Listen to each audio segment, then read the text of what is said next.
예, 하나님 말씀 봅니다. 하나님 말씀 베드로 전서 1장 8절 한 절 보도록 하겠습니다. 신약 성경 베드로 전서 1장 8절 한 절입니다. 같이 읽으시겠습니다. 예수를 너희가 보지 못하였으나 사랑하는도다. 이제도 보지 못하나 믿고 말할 수 없는 영광스러운 즐거움으로 기뻐하니. 아멘.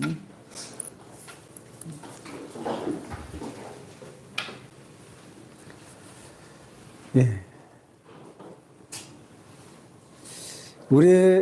우리의 삶의 모든 영역이 그렇듯이 사랑이라고 하는 것은 우리 삶의 모든 것들을 활력 있게 만드는 핵심적인 것이다 라고 할 수가 있습니다. 러시아에 문호했던 톨스토이가 사람은 무엇으로 사는가 라고 하는 단편 소설을 썼습니다. 결론이 뭐냐? 사랑으로 산다라는 겁니다. 그래서 사랑이라고 하는 이 주제는 모든 노래나 드라마나 모든 문학작품, 심지어 철학의 주제이기도 합니다. 마찬가지로 기독교 신앙이 생명력 있는 기독교 신앙이 되기 위해서는 그리스도를 향한 사랑이 핵심적인 요소라고 하는 것을 성경은 우리에게 말해줍니다. 그리스도를 향한 사랑이 있는지 또 그것이 얼마나 크고 진실하고 능력 있는 것인지에 따라서 기독교 신앙이 판가름 난다 이렇게 말을 할 수가 있습니다. 만약에 우리에게 그리스도를 향한 사랑이 없다면 우리는 영적인 생명을 전혀 가지지 못한 사람이라고 할 수가 있습니다. 그리스도를 사랑하는 마음이 결여된 믿음은 죽은 믿음입니다. 물론 그리스도를 사랑하는 마음이 없어도 그리스도인이다라고 하는 이름은 가질 수 있습니다. 그렇지만 그런 사람은 그 어떤 능력도 발휘할 수가 없습니다. 특별히 그가 이런저런 어떤 어려움과 고난에 직면한 그런 상황이 올 때는 더더욱 그런 모습을 드러낼 수밖에 없습니다. 제가 온 가족 이 수련을 맞아서 제가 여러분과 함께 살피고자 하는 내용이 우리는 과연 예수 그리스도를 사랑하는가라는 겁니다. 어쩌면 이 주제가 여러분들 중에는 어떤 분들에게는 굉장히 생경한 그런 의미로 말로 들릴 수도 있습니다. 뭐 구원 받았는가? 하나님을 위해서 얼마나 열심을 내고 있는가? 하나님을 위해서 내가 얼마나 순종하는 삶을 살고 있는가? 이런 것들에 대해서는 많이 들어봤을지 모르지만 내가 정말 그리스도를 사랑하는가? 라고 하는 이 질문을 우리는 많은 경우에 거의 생각하지 않고 지나는 경우들이 많습니다. 성경은 구원받은 그리스도인에 대해서 여러 가지로 정의를 내립니다. 그리스도인에 대한 이런 정의가 여러 가지로 존재한다는 얘기는 그리스도인이라고 하는 것, 구원받은 그리스도인이라고 하는 존재가 얼마나 신비하고 구원받은 것이 얼마나 영광스럽고 얼마나 풍성한가를 말해주는 것이라고 할 수가 있습니다. 그렇기 때문에 그리스도인에 대한 정의가 성경에 굉장히 많이 등장을 합니다. 그래서 여러분들은 많은 경우에 구원받은 그리스도인은 예수 그리스도를 믿어서 하나님으로부터 죄 용서를 받고 의롭다함을 받고 이제 믿음을 따라 사는 사람이다. 이런 얘기를 아마 가장 많이 들을 겁니다. 그래서 구원받은 사람이 뭐냐? 예수를 믿어서 죄 용서받은 사람. 이렇게 간단하게 정의를 내릴 수 있습니다. 틀리지 않습니다. 또 죄를 미워하고 거룩함을 좇아 살아가는 사람이다. 이런 정의도 성경엔 그리스도인에 대해서 그렇게 정의를 내리기도 합니다. 이 정의 역시 성경적인 정의고 틀리지 않습니다. 또 천국에 대한 소망을 품고 이 땅에서 나그네처럼 사는 사람들이다.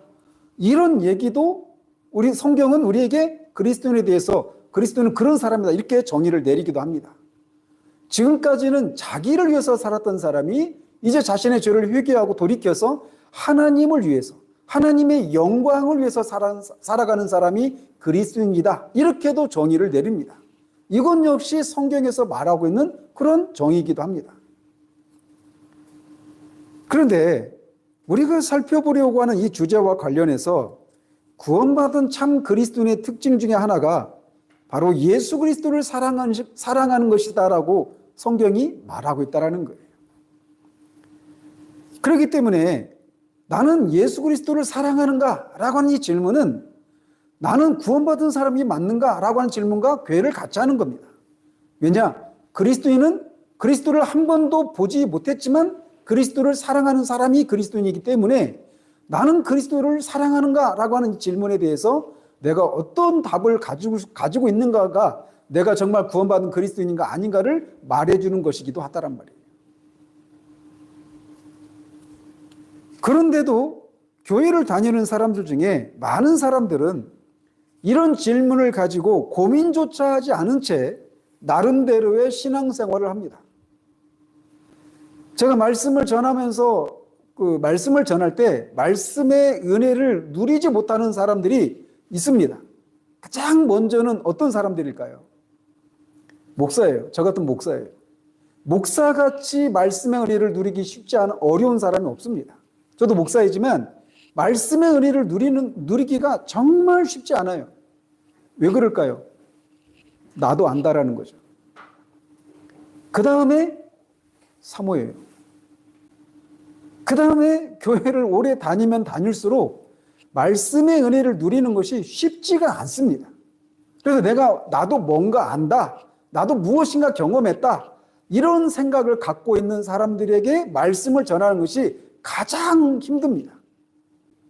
그런데 어쨌든 돌아보면 우리 신앙생활을 여러분 자신도 마찬가지고 여러분의 주변을 돌아보십시오. 어떤 사람이 왜 나는 예수를 믿는다고 생각을 하고 교회를 나는 구원을 받았다고 생각하고 교회를 다닌 지도 여러 해고 이런저런 영적인 체험도 했는데 왜 나는 그리스도를 향한 사랑이 내 안에서 왜 이렇게 미미할까? 내지는 왜 그리스도를 향한 사랑이 나한테는 없는 것 같을까? 내가 과연 구원받은 사람일까? 내가 그리스도를 아는 사람일까? 라고 하는 이 그리스도를 향한 사랑이라고 하는 주제와 관련해서 자신의 영혼의 문제를, 구원의 문제를 고민하는 사람들을 아마 여러분들은 많이 접하지 못했을 것입니다. 이게 우리들의 현실이에요.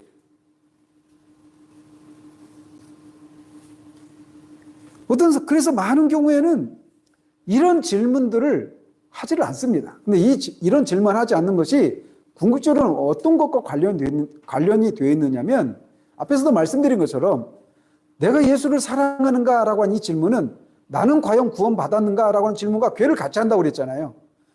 따라서 나는 과연 예수 그리스도를 사랑하는가라고 하는 질문을 가지고 그 질문에 대한 답을 찾아가는 이런 과정이 없는 신앙생활을 하고 있다는 얘기는 결국 무엇과 연관되느냐면 내가 과연 구원받은 그리스도인가라고 하는 질문을 거의 하지 않고 신앙생활을 한다는 겁니다. 마음에서 이게 해결되지 않고 있어요. 내가 정말 구원받은 사람이 맞는가라고 하는 이 질문에 대한 답을 성령께서 확신 있게 그렇게 답을 해주시는 이런 방식으로 답을 얻고 있지 못해요. 그런데도 이 문제를 덮어놓고 있습니다.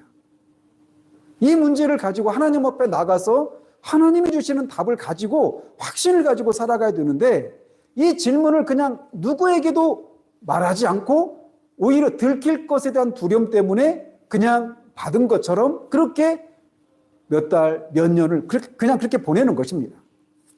예수를 내가 사랑하는가라고 한 이 질문도 마찬가지의 모습을 띠는 경우들이 많아요. 그래서 많은 경우에는 내가 구원받았는가라고 하는 이 질문 앞에 서는 것이 두렵기 때문에 그 질문을 가지지 않고 그냥 덮어놓고 그냥 살아가는 사람들이 많은 것처럼 예수를 내가 사랑하는가라고 하는 이 질문에 대해서도 그냥 덮어놓고 그렇게 세월이 흘러가면 어떻게 되겠거니? 라고 하는 식으로 살아가는 사람들이 많이 있다는 겁니다. 또 어떤 사람들은 당신은 예수님을 사랑하십니까? 라고 하는 이 질문을 던지면 버럭 화를 내든지 또는 자신을 변명하기를 아니 내가 예수를 사랑하지 않는다라면 내가 이렇게 헌신할 수 있느냐라고 하면서 이런 헌신의 증거들이 내가 예수를 사랑하는 증거다, 이렇게 얘기를 하기도 합니다. 그런데 고린도전서 13장에 의하면 사랑이 없이도 얼마든지 자신의 몸을 불사르게 내어주기까지 하고 자신의 모든 소유를 다 팔아서 구제할 수 있는 그런 헌신도 할 수 있다라고 말을 합니다. 사랑이 없이도 산을 옮길 만한 자신의 몸을 불사르게 내어줄 정도의 그런 헌신을 할 수 있는 것이 가능하다라고 성경은 말하고 있단 말이에요.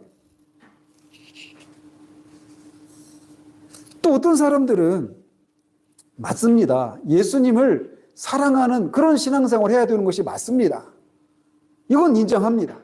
그러면서도 그런데요, 목사님, 예수님을 사랑하고 하나님을 사랑하고 이런 거는 목사님 같이 어떤 하나님을 위해서 전적으로 헌신한 그런 높은 수준의 신앙생활을 하는 사람들에게 해당되는 것이지, 저같이 그렇게 평범한 그런 사람들이 예수님을 사랑하고 이제 뒤에 살피겠지만 정말 예수님을 사랑하는 것 때문에 우리가 도무지 감당할 수 없는 그런 삶을 살아가는 것, 이런 것들은 아주 높은 수준의 그런 삶을 요구하는 그런 사람들에게 해당되는 것이지, 나같이 평범한 사람들에게는 해당이 되지 않는 것 아닙니까? 라고 하는 생각을 가지기도 합니다.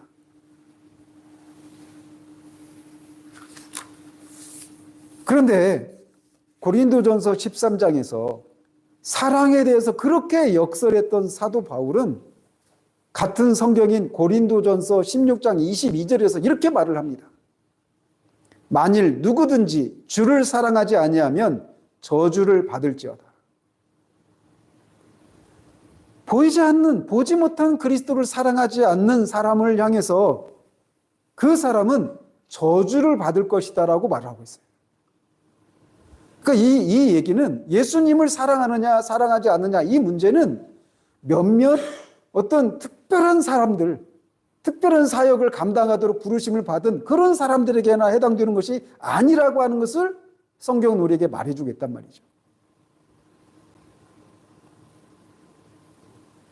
이렇듯 예수 그리스도를 사랑하는가 그렇지 않은가는 그가 진정한 그리스도인인가 아닌가를 가늠하는 매우 중요한 시금석 중에 하나입니다. 그런데 더 나아가서 이 예수 그리스도를 사랑하는 이 문제는 이 땅에서 우리가 생기 있고 역동적인 삶을 살아갈 수 있는 근본적인 원동력이라고 할 수가 있어요.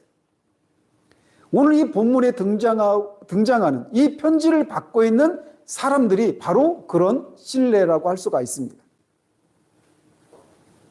베드로로부터 이 편지를 받고 있는 사람들은 우리가 읽지 않았지만 1절에 보면 본도, 갈라디아, 갑바도기아, 아시아와 비두니아, 이 로마 식민지 중에 이 소아시아 지역에 흩어져서 살고 있었던 사람들이었습니다. 그렇게 흩어져 살고 있는 사람들이었는데 원문에 보면 이들이 나그네라고 말하고 있잖아요. 나그네라고 번역되는데 그 나그네가 원문에 보면 디아스포라 이렇게 되어 있습니다. 디아스포라가 어떤 존재인지 아시죠? 흩어져 살고 있는 유대인들을 가리켜서 디아스포라 이렇게 말하는데, 이 편지를 받고 있는 사람들이 바로 그런 사람들이었습니다. 즉 이 사람들은 오순절에 그렇게 예루살렘에 와서 오순절을 지키기 위해서 왔다가 오순절에 임한 성령의 그 교회에 부어진 성령을 통해서 예루살렘이 한번 뒤집어지지 않습니까? 그때 베드로가 설교를 통해서 3,000명의 사람들이 회심을 합니다. 근데 그 사람들은 예루살렘에 살고 있었던 사람들이 아니었어요. 16개 나라에서 왔던 디아스포라 유대인들이었는데, 이들 중에 3,000명이나 되는 사람들이 그 3편의 설교를 듣고 회심을 한 겁니다. 그리고 나서 자신의 고향으로 돌아가서 거기서 이제 개종한 그리스도인으로서 그렇게 살고 있는 거예요. 그리고 베드로가 이 서신을 그들에게 보낸 때는 네로 황제가 다스리던 그런 시기였습니다. 네로 황제는 기독교를 향해서 최초로 박해를 했던 로마의 황제입니다. 그리고 그 뒤로부터 거의 300년 가까운 시기 동안 313년에 콘스탄틴 대제가 기독교를 공인할 때까지 거의 300년 가까운 시기 동안 기독교는 대대적인 핍박을 받습니다. 근데 그 핍박이 시작이 네로 황제였는데 이 베드로가 이 편지를 보낼 당시가 바로 네로 황제가 통치하던 시기였어요. 그래서 기독교가 로마 황제들에 의해서 핍박을 받기 시작한 그 무렵입니다.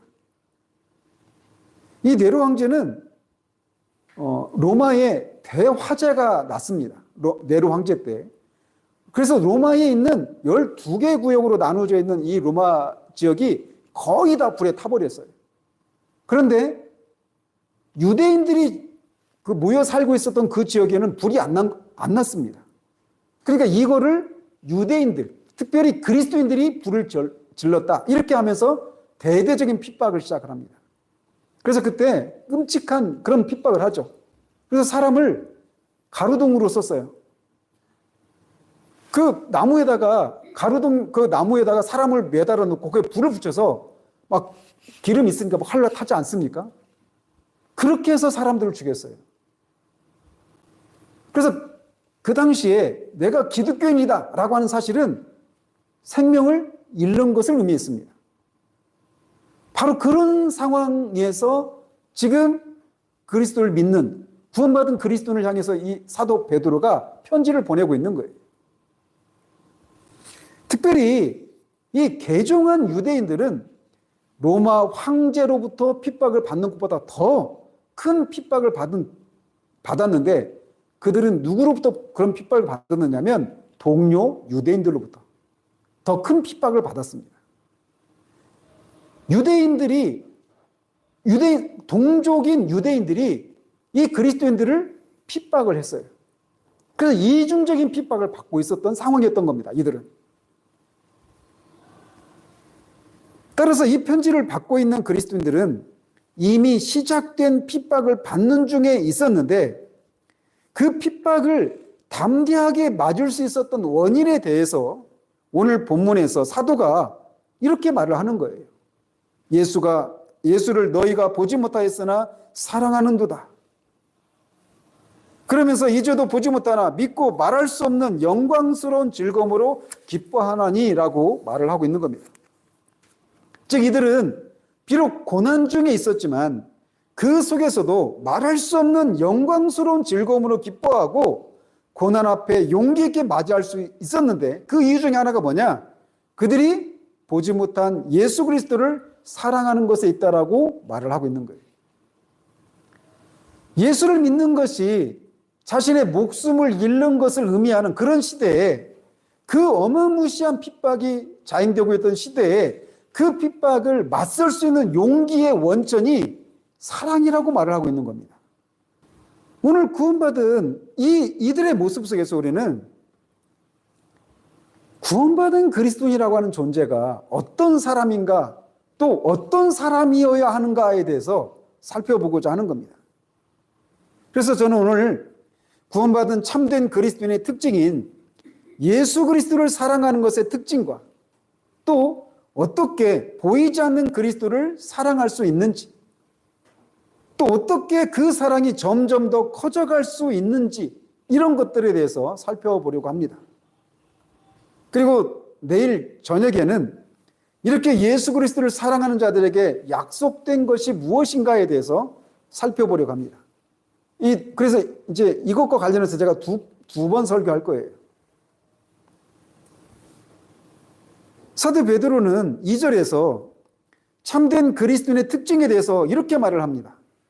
하나님 아버지의 미리 아심을 따라 성령의 거룩하게 하심으로 순종함과 예수 그리스도의 피 뿌림을 얻기 위하여 택함을 받은 자들 이렇게 묘사를 합니다. 즉 진정한 그리스도인은 하나님 아버지께서 영원전부터 그들을 알고 있고 그 아심에 따라서 택함을 받은 사람이라고 말을 하고 있습니다. 우리는 이 땅에 태어나서 몇십 년 또는 몇 년 또는 몇십 년이 지난 후에 예수를 믿고 하나님을 그때 알죠. 그제서야 우리는 하나님의 존재를 압니다. 그런데 성경은 우리가 하나님을 알기도 전에 하나님이 우리를 아셨다라고 말합니다. 우리를 아시되 영원 전부터 우리를 아셨다라고 말하고 있어요. 우리가 존재하지도 않았던 그때에도 하나님의 마음에 우리가 있었던 겁니다. 즉 우리를 향한 하나님의 사랑은 영원 전부터 지속되었던 것이라고 성경이 우리에게 말해주고 있는 거예요. 그래서 그들은 영원 전부터 하나님 아버지의 마음속에 있었던 사람들로서 이 땅에서는 하나님의 영광을 위한 삶을 살다가 이 세상을 떠나서는 천국에서 영광을 누리도록 하기 위해서 하나님의 택함을 받은 사람들이라고 말합니다. 이 세상에 수도 없이 많은 사람들이 있는데 그 많은 사람들 중에 하나님이 딱 선택을 해서 이렇게 하나님의 사랑을 알고 구원의 은혜와 생명을 누리도록 하시기 위해서 택함을 받은 사람, 이 사람들이 그리스도인이라고 2절에서 먼저 우리에게 말해주고 있어요. 그것을 위해서 성령께서 그들을 거룩하게 구별시켰다라고 말합니다. 그래서 그리스도인은 어떤 사람이냐? 구별된 사람이에요. 어디로부터? 세상으로부터. 세상으로부터 구별된 사람이 그리스도인인 겁니다. 그렇기 때문에 그리스도인은 세상으로부터 세상과 구별된 사람이기 때문에 구별된 삶을 살 수밖에 없는 겁니다. 그 사람들의 기질이 남다르고 성격이 어떻고 이래서가 아니라 그들의 존재 자체가 이것을 위해서 구별된 존재들이기 때문에 그들은 필연적으로 구별된 삶을 살 수밖에 없는 거예요. 그러니까 여러분들, 저도 직장생활을 하면서 가장 마음에 어려웠던 것이 뭐냐면 초신자 때 가장 어려웠던 게 뭐냐면 그냥 조용히 예수를 믿는 거였어요. 그러니까 그냥 조용히 예수 믿는 티를 안 내고 그냥 남들이 아무도 모르게 내가 예수 믿는 것을 아무도 모르고 그냥 나 혼자 조용히 예수를 믿을 수만 있으면 좋겠다, 이런 생각이 제 마음에 있었어요. 왜 그랬느냐? 내가 예수를 믿는다라고 하는 것이 누군가가 알고 드러나게 되면 그때부터 이제 불편하거든요. 사람들의 시선들, 이상하게 여겨지는 것 같은 그런 시선들, 그 따가운 시선들, 때로는 그거를 막 싫어하는 사람들도 있죠. 우리 교회 식구들은 제가 이런 얘기 많이 했죠. 제가 직장을 다닐 때 직장 문을 열고 들어가는 것이 두려웠어요. 매일매일이 싸움이었어요. 그래서 그냥 다른 건 다 승진 안 해도 좋고 다 좋은데 그냥 내가 예수 믿는 거 그냥 가만히 내버려뒀으면 좋겠다. 그런데 여러분, 이런 말이 있죠. 낭중지추라고 하는 말. 주머니 속에 송곳이라고 하는 뜻인데 문자적으로는 주머니 속에 송곳을 넣어놓고 있으면 언젠가는 주머니를 뚫고 송곳이 나오죠. 그리스도인의 존재는 그가 진짜 그리스도인이라면 그가 아무리 내가 그리스도인이라고 하는 것을 감추려고 해도 주머니를 뚫고 나오는 송곳처럼 반드시 그 정체가 드러나게 되어 있습니다. 말이나 얼굴빛이나 몸동작 하나, 행동 하나, 생각하는 것들, 이런 것들 속에서 그가 세상과는 구별된 뭔가 다른 사람이다라고 하는 것을 필연적으로 드러낼 수밖에 없어요. 근데 그런 삶을 살도록 구별된 존재가 그리스도인이다, 이렇게 2절에서 얘기를 하고 있는 거예요. 그들은 하나님을 섬기기 위해서 그들의 생각과 이해력과 의지와 같은 것들이 새롭게 변화된 사람들입니다. 그래서 그전에는 보지 못했던 것들을 보고 깨닫지 못했던 것들을 성령의 조명하심을 통해 깨닫게 됩니다. 그들의 의지는 점점 하나님의 뜻에 순종해 가게 됩니다. 자기만 위하고 세상을 향해서 신속하게 흐르던 그들의 마음도 바뀌기 시작합니다. 전에는 바라지도 않고 즐거워하지도 않았던 영적이고 하늘에 속한 것들을 바라고 누리기를 소원하고 갈망하는 일이 시작이 됩니다. 전에는 자기의 배를 위해서 사용했던 그들의 몸을 이제 그들의 주인이신 하나님 아버지를 위해서 사용하기를 기뻐하고, 때로는 그렇게 살지 못하는 것 때문에 애통해하고 눈물을 흘리는 일이 시작이 돼요.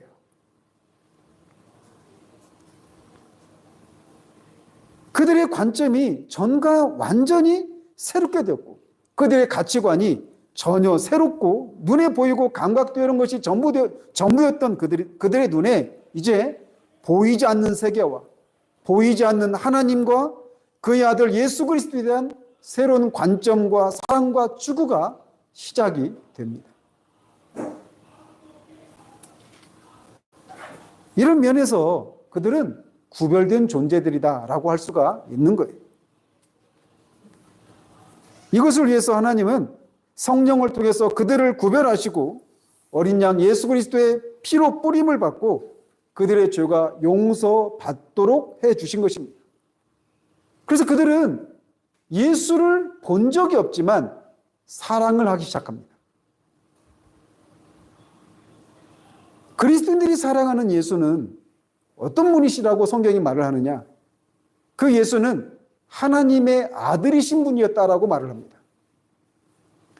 하나님의 아들이셨던 분이 죄 있는 모양으로, 죄는 없지만 죄 있는 모양으로 우리와 같은 몸을 입으시고 사람이 되셔서 이 땅에 사시기 시작하셨습니다.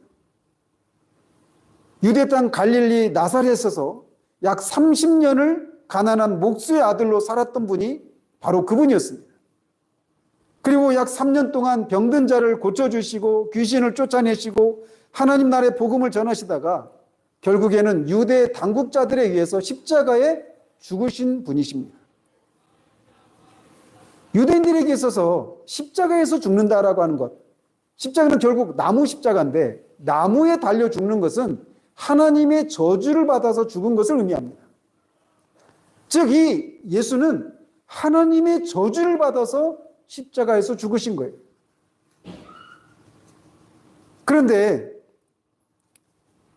그가 하나님의 저주를 받은 것은 그의 죄 때문에 저주를 받아 죽은 것이 아니었다라는 것입니다. 그렇게 말할 수 있는 증거가 무엇입니까? 그가 다시 살아나셨다라는 겁니다. 그의 부활은 그의 죽음이 자신의 죄로 인한 죽음이 아니었다라고 하는 것을 말해주는 것이기도 해요.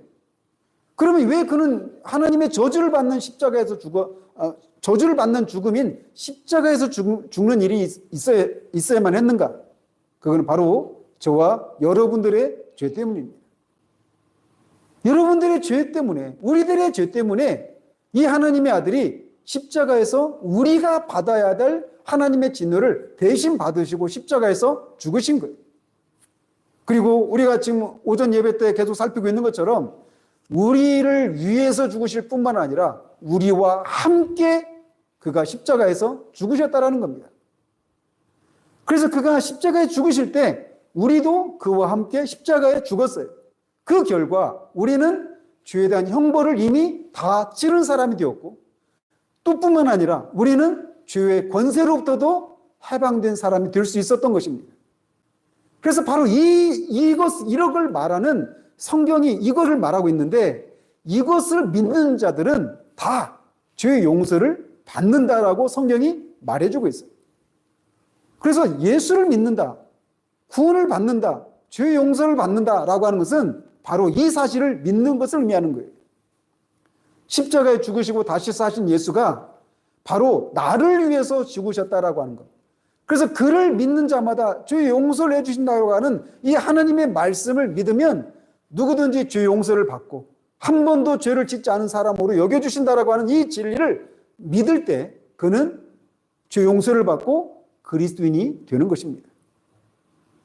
거기에서 우리의 구원이 거기에서 나오는 거예요. 내가 구원받기 위해서 이런저런 나쁜 죄를 안 짓고 또는 구원받기 위해서 하나님으로부터 어떤 호의를 받기 위해서 이런저런 어떤 선을 행하고 열심을 낸 결과 그것에 대한 보상으로 우리를 죄 용서해 주시고 구원해 주신 것이 아니라 일을 하지 아니할지라도 의롭다고 하시는 하나님의 그 말씀을 믿음으로 말미암아 우리가 구원에 이룰 수가 있게 되었던 것입니다.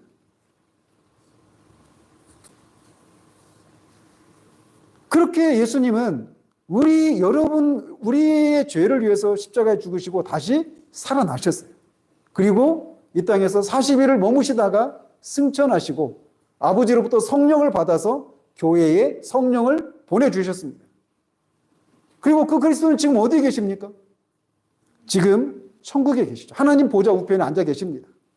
거기서 대제사장으로서 성도들을 위해서 중보하시는 일을 하실 뿐만 아니라 말씀과 성령으로 교회를 통치하시는 일을 하셔요.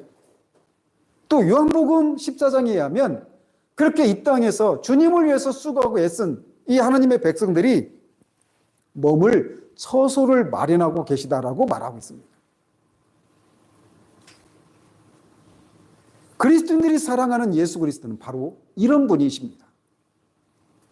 그는 지금 하늘에 계시기 때문에 그리스도인들은 보지 못하는, 아니 본 적도 없는 분을 사랑하고 있는 것이에요. 여러분들은 제가 목사니까 목사님은 그래도 좀 특별해서 우리는 보지 못했지만 혹시 목사님 보지 않았을까? 저도 본 적이 없습니다. 어느 누구도 하나님 보좌 우편에 앉아 계신 예수 그리스도, 그 영광스러운 몸을 입고 계신 그 예수 그리스도를 본 사람이 없습니다. 따라서 그렇게 보지 못한 예수 그리스도를 향한 이 성도들의 사랑은 성령으로 말미암아 가능한 사랑이라고 말을 할 수가 있는 겁니다.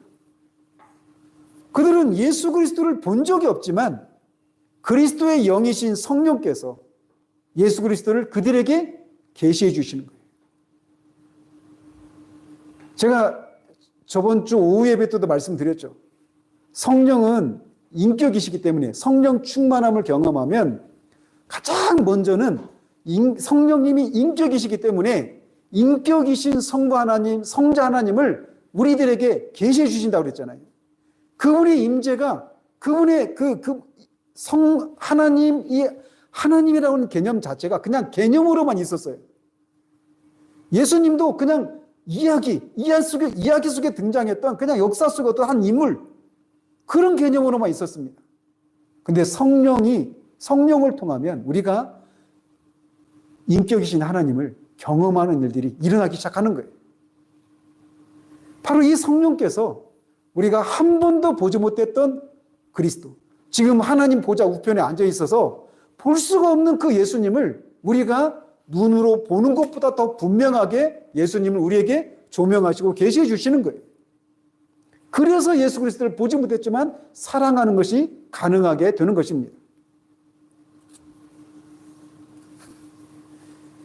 물론 그리스도를 알아가는 이 일은 점진적으로 이루어지는 일입니다.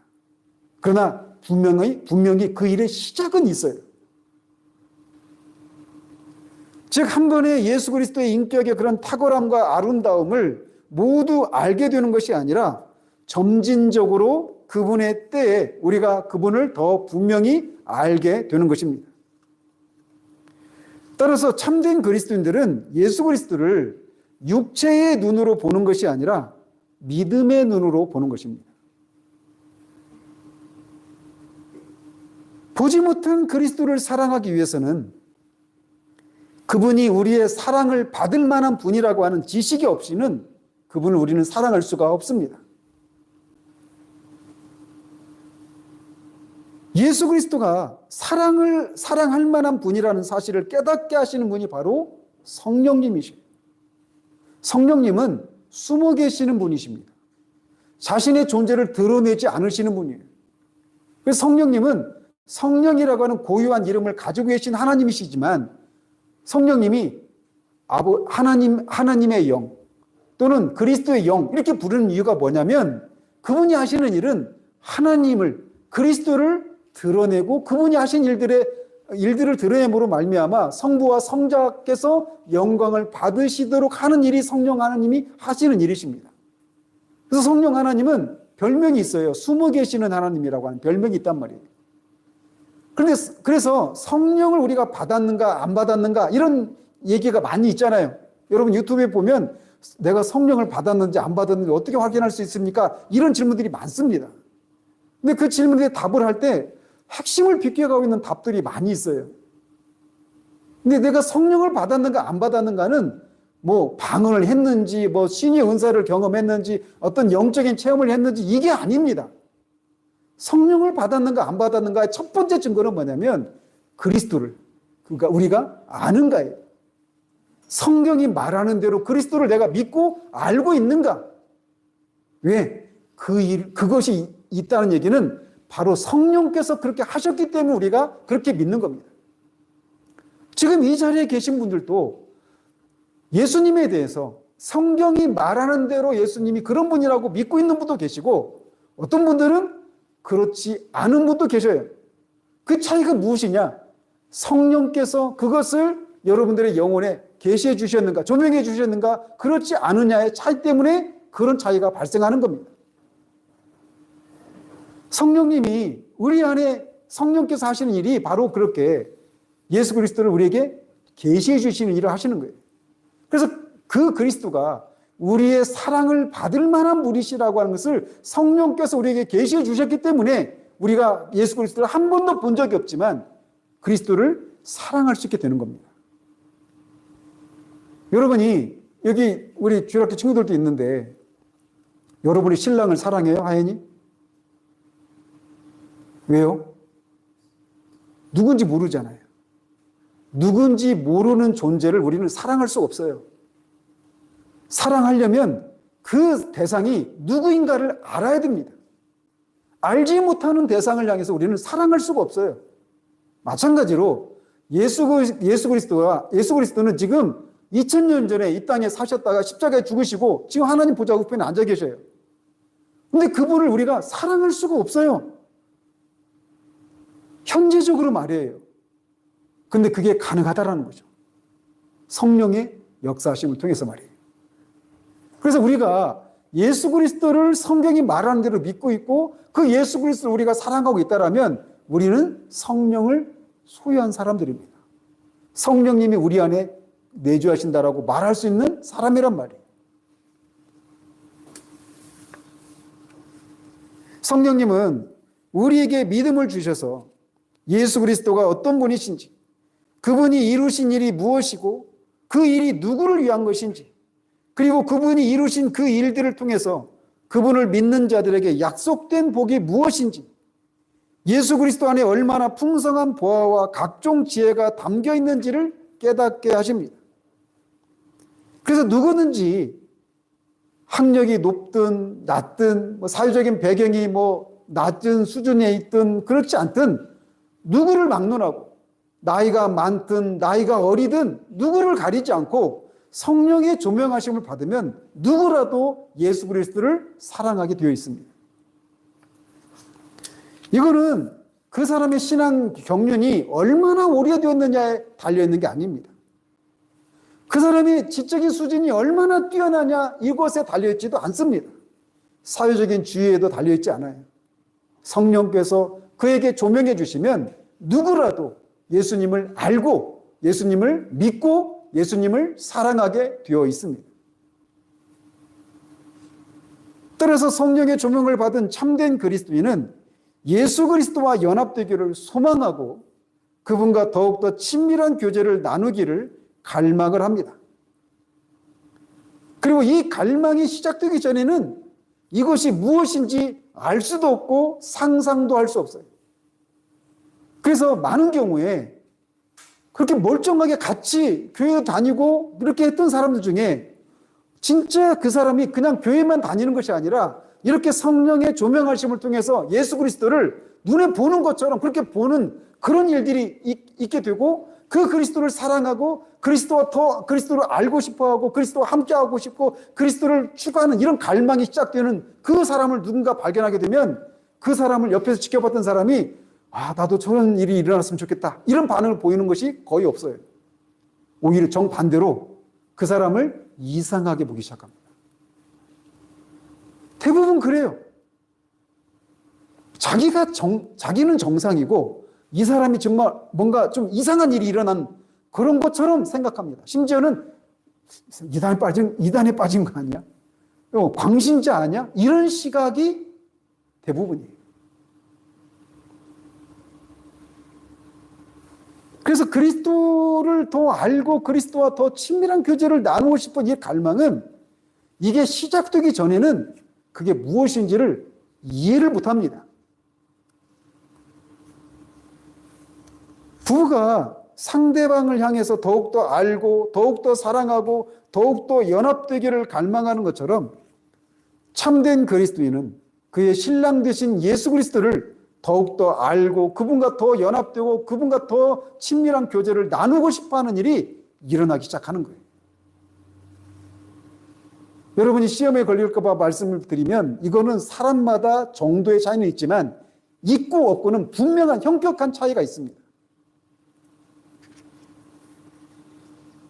그리고 그런 교제를 누릴 때 그들은 그리스도 안에서 만족과 기쁨과 안식을 누리기 시작합니다.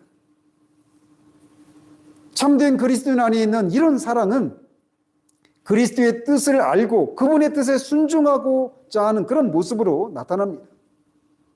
그래서 마치 우리가 사랑에 빠진 사람이 자기가 사랑하는 상대방에게 그의 마음을 다 뺏기고 자신이 가진 모든 것을 상대방에게 주고 상대방을 기쁘게 하고 싶어 하는 것처럼 그리스도를 사랑하는 사람은 그리스도를 향한 이런 헌신이 자연스럽게 시작이 되는 겁니다. 헌신이 그 사람이 그리스도를 사랑한다라고 하는 것을 말해주기에는 충분하지 않지만 사랑이 있으면 반드시 헌신이 따라옵니다. 이렇듯 참된 그리스도인의 특징은 그가 보지 못한 예수 그리스도를 사랑하는 것입니다. 그가 진정한 그리스도인이라면 그는 반드시 예수 그리스도를 사랑하게 되어 있습니다.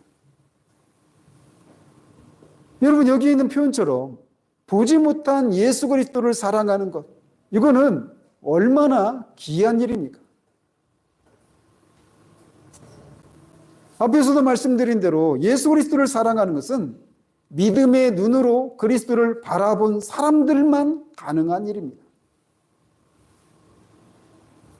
따라서 누군가가 그리스도를 사랑하지 않는 것은 그리스도께서 그 사람의 사랑을 받을 만한 분이 못 되기 때문이 아니라 그가 그의 믿음의 눈이 열리지 않았기 때문에 그리스도를 사랑하지 않는 거예요.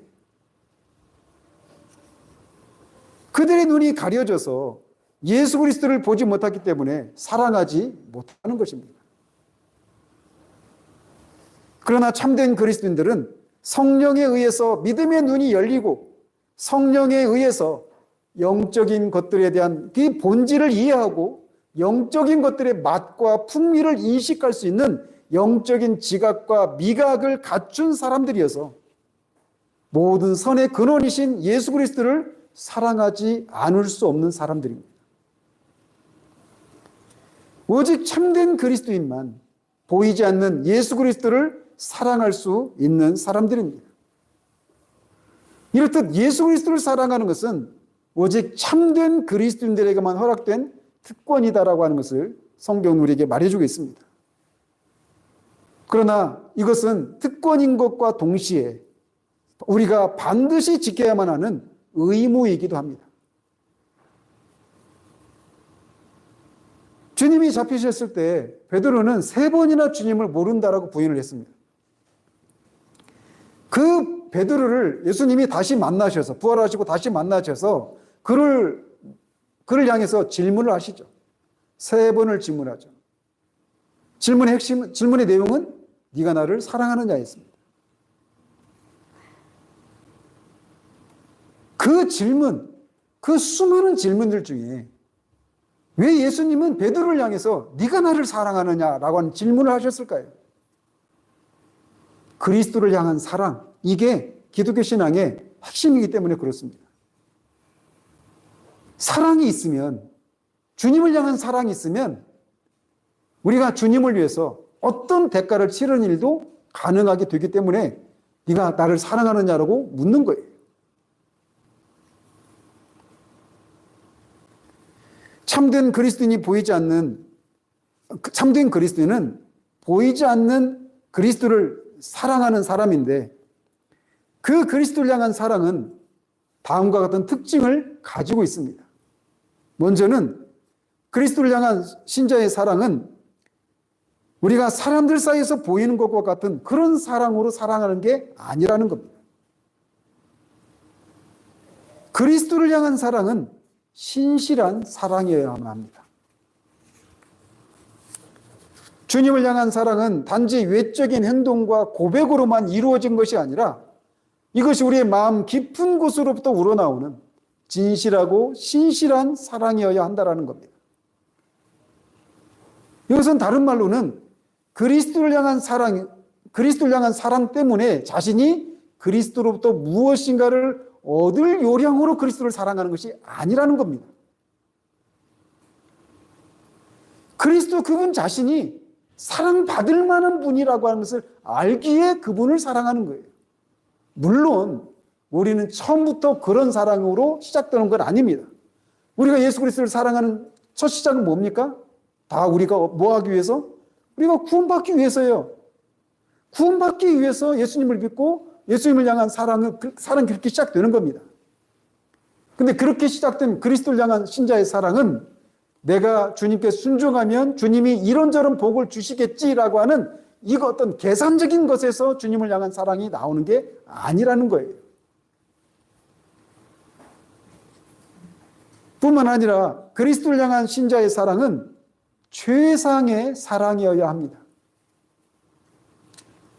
즉 그리스도를 향한 사랑은 사랑의 여러 사랑의 대상들과 비교할 수 있는 그런 종류의 것이거나 여러 사랑 중에 하나가 아니라 절대적이고 최상의 사랑이어야 한다는 겁니다. 이게 어제도 우리가 금요기도회 때 1계명에서 금지하고 있는 것이 무엇인가를 살피면서 말씀드린 바가 있어요. 언약적인 관계거든요. 그래서 언약적인 관계는 그냥 절대적으로 오직 나만 사랑하고 상대방을 사랑하는 이런 사랑을 요구하는 겁니다. 그래서 주님은 이렇게까지 말씀하셔요. 아버지나 어머니를 나보다 더 사랑하는 자는 내게 합당하지 아니하고 아들이나 딸을 나보다 더 사랑하는 자도 내게 합당하지 아니하다라고 말이죠. 성경은 우리는 모든 이웃을 내가 내 자신을 사랑하는 것처럼 이웃을 사랑해야 된다고 말합니다. 우리 부모도 사랑해야 되고 우리 아들이나 딸도 사랑해야 돼요. 그런데 사람들을 향한 사랑은 그리스도를 향한 사랑에서 나오는 것이어야만 합니다. 그리스도를 사랑하기 때문에 내 부모를 사랑하고 그리스도를 사랑하기 때문에 내 아들을 딸을 사랑하는 것이고 그리스도를 사랑하기 때문에 교회를 하나님의 일을 사랑하는 거예요. 순서가 항상 그러합니다. 그리스도를 향한 사랑은 최고의 사랑이어야 되고 절대적인 사랑이어야 합니다. 또 그리스도를 사랑하되 뜨겁고 열렬한 사랑으로 사랑해야 합니다. 라오디게아 교회를 향해서 주님이 책망하시듯이 차지도 덥지도 않은 그런 미지근한 사랑은 토해낼 수밖에 없는 것입니다. 오히려 그런 사랑은 주님의 분노를 자아내는 사랑이라고 할 수가 있습니다. 그리스도를 향한 사랑은 어떤 고난이나 핍박의 홍수라도 끄지 못하는 뜨거운 사랑이어야만 합니다. 때로는 주님이 우리 안에서 고난을 통해서 우리가 정말 주님을 사랑하는가를 테스트하십니다. 많은 경우에 우리가 이 테스트에서 넘어지고 실패하는 경우가 많아요. 주님이 우리 안에 있는 주님을 향한 우리의 사랑을 테스트하시기 위해서 때로는 우리가 가장 아끼는 것을 빼앗아 가시기도 하십니다. 아브라함에게 이삭을 요구하셨던 것처럼 말이죠. 그 테스트를 통과한 후에 하나님이 아브라함 향해서 그렇게 말씀하시잖아요. 네가 내 독자라도 아끼지 않고 나를 사랑해서 이렇게 순종했다고 이렇게 평가하시지 않습니까? 근데 많은 경우에 그 시험에 통과하지 못하는 경우들이 많아요. 그렇다고 해서 그 사람이 신앙에 이제 실패했느냐 이걸 말하는 건 아닙니다. 또 다른 기회가 주어지겠죠. 그 실패를 통해서 내가 지금까지 하나님을 사랑한다고 했는데 하나님을 향한 사랑이 가장 우선시 되는 것이 아니었구나라고 하는 것을 그런 실패를 통해서 깨닫게 하시고 다시 하나님을 절대적으로 최고의 대상으로 사랑하도록 하기 위해서 그런 실패를 용인하시기도 하시는 것입니다. 또 그리스도를 향한 성도의 사랑은 지속적인 사랑이어야 합니다. 우리 주 예수 그리스도를 변함없이 사랑하는 모든 자에게 은혜가 있을지어다. 그리스도를 향한 사랑은 변함없는 사랑이어야만 합니다.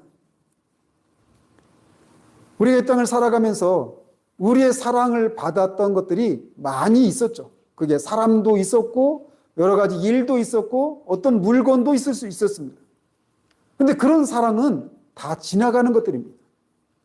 한때는 없으면 못 살 것처럼 그렇게 사랑했던 사람도 시간이 흐르면 서로 원수가 되기도 합니다. 내가 그렇게 이 일 아니면 내가 목숨을 막 끊어서라도 내가 정말 더 이상 삶을 살 이유가 없다라고 말했던 그 어떤 일도 시간이 지나면 시들해지기 십상입니다. 다 이 세상에 있는 모든 것들을 향한 우리의 사랑은 다 어떤 권태기가 있고 다 시들해질 때가 있어요. 그러나 그리스도를 향한 사랑은 지속적이고 변함없는 사랑이어야 한다라고 성경은 우리에게 말해주고 있어요. 어쩌면은 여러분들은 이런 얘기를 들으면서 숨이 턱턱 막혀 올 수도 있어요. 내가 그래도 주님 앞에서 내가 이런 것도 있고 저런 체험도 있고 내가 주님을 그래도 사랑한다고 생각했었는데 나는 아무것도 아니고 거기 미치지도 못하는구나 이런 생각을 하면서 오히려 낙심이 될 수도 있습니다. 그러나 제가 계속 말씀드리죠. 성경이 우리에게 요구하고 있는 이 기준을 우리가 절대로 낮춰서는 안 됩니다. 성경이 우리에게 요구하는 이 기준을 우리가 바르게 제시받을 때 거기에 미치지 못하는 우리들의 모습을 보면서 상한 심령으로 우리도 그것을 알고 누리기를 바라는 마음이 그런 갈망이 추구가 거기에서 생겨나는 것입니다. 신자의 그리스도를 보지 못한 그리스도를 향한 신자의 사랑은 이런 특징을 가지고 있어야 돼요. 자, 그렇다면 그리스도인들은 참된 그리스도인은 왜 한 번도 본 적이 없는 예수 그리스도를 이런 사랑으로 사랑하게 됩니까? 가장 먼저는 그리스도인들은 자신들이 그리스도를 절실하게 절대적으로 필요하기 때문에 그리스도를 사랑합니다. 돈이 절대적으로 필요한 사람은 돈을 사랑하게 되어 있습니다. 그래서 어떤 사람은 자신에게 절대적으로 필요한 것들을 향해서 절대적인 사랑을 그렇게 한단 말이죠. 마찬가지로 신자는 그리스도가 자신에게 절대적으로 필요한 분이기 때문에 이런 사랑을 하는 것입니다. 신자들은 성령의 역사를 통해서 자신이 하나님의 진노 아래에 있는 잃어버린 존재라고 하는 것을 깨달은 사람들입니다. 그리고 오직 예수 그리스도만이 죄 용서와 하나님과의 화해를 시킬 수 있는 유일한 분이라고 하는 것을 알고 그분만을 절대적으로 의지하는 사람이 신자들입니다. 그렇기 때문에 그들은 그리스도를 사랑하는 거예요. 이렇게 자신을 구원해 줄 수 있는 유일한 분이시기 때문에 그리스도를 사랑하는 겁니다. 뿐만 아니라 구원받은 이후에도 신자들은 그리스도가 절대적으로 필요한 분이기 때문에 그리스도를 사랑하는 것입니다. 여러 가지 인생의 그런 곤고함 앞에서 자신들은 절대적으로 예수 그리스도가 필요한 사람이라고 하는 것을 보게 됩니다. 여러분의 삶을 살아가면서 우리는 얼마나 많은 순간 도무지 소망이 없고 어떤 가능성도 전혀 보이지 않는 막막한 그런 상황을 얼마나 자주 보게 됩니까? 제가 이 보지 못한 그리스도를 향한 성도의 사랑이라고 하는 이 주제에 대해서 처음으로 접했던 게 2002년입니다. 2002년이었는데 그때 우리 하은이 위에 언니가 있었어요. 하은이라고 하는 언니가 있었는데 그 아이를 5월 달에 떠나보내고 제가 이 주제를 7월 달에 접했습니다.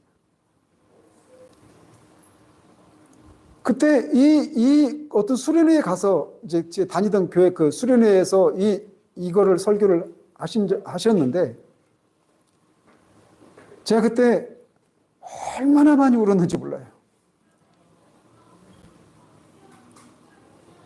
우리가 이 땅을 삶을 살아가면서 그리스도의 그런 도우심이 아니면 우리의 삶을 살아갈 수 없는 그런 상황들을 우리는 수도 없이 많이 경험하게 됩니다. 영적인 침체로 말미암아서 영적인 것들에 전혀 반응하지 못하는 무기력한 시기를 보내기도 합니다. 그럴 때도 우리는 그리스도를 절대적으로 필요로 합니다.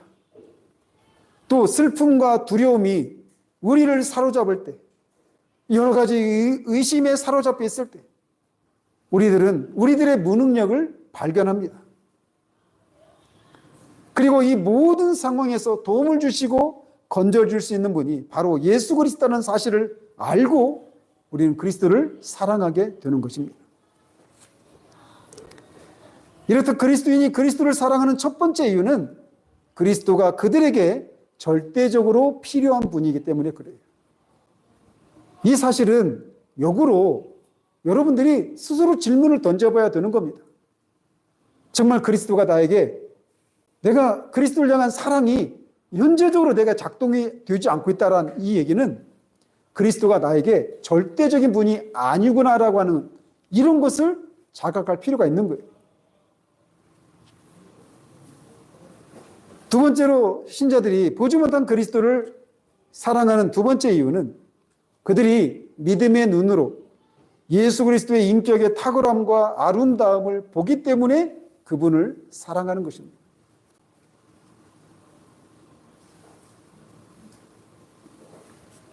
교회가 신랑 되신 그리스도의 그 아름다움에 매료되어서 그리스도를 얼마나 사랑하는지에 대해서 노래하고 있는 성경이 있어요. 아가서입니다. 아가서는 남자와 여자의 사랑 얘기가 아닙니다. 거기에 등장하는 신랑은 신랑 되신 예수 그리스도를, 거기에 나오는 술람미 여자는 교회를 예표하는 상징하는 인물입니다. 그래서 교회와 그리스도가 얼마나 그런 사랑으로 연합되어 있고 하나 되기를 원하고 갈망하고 그렇게 서로를 사랑하는지를 노래하고 있는 성경이 아가서예요. 그 관점에서 아가서를 읽어보면 우리는 우리를 향한 그리스도의 사랑이 어떠한 것인지를 우리는 알 수 있습니다. 특별히 아가서 4장 9절에 내 누이 내 신부야 네가 내 마음을 빼앗았구나. 내 눈으로 한 번 보는 것과 내 목에 구슬 한 꿰미로 내 마음을 빼앗았구나. 즉 신부된 이 교회가 신랑 되신 그리스도를 한 번 흘낏 바라보기만 해도 신랑의 마음이 녹는다라고 말하고 있는 거예요. 그런데 신랑이 그렇게 신부를 사랑하는데 반대로 신부는 신랑이 신부를 그렇게 사랑하는데 신부는 신랑을 어떻게 사랑하는지에 대해서 다른 곳에서 많이 얘기합니다.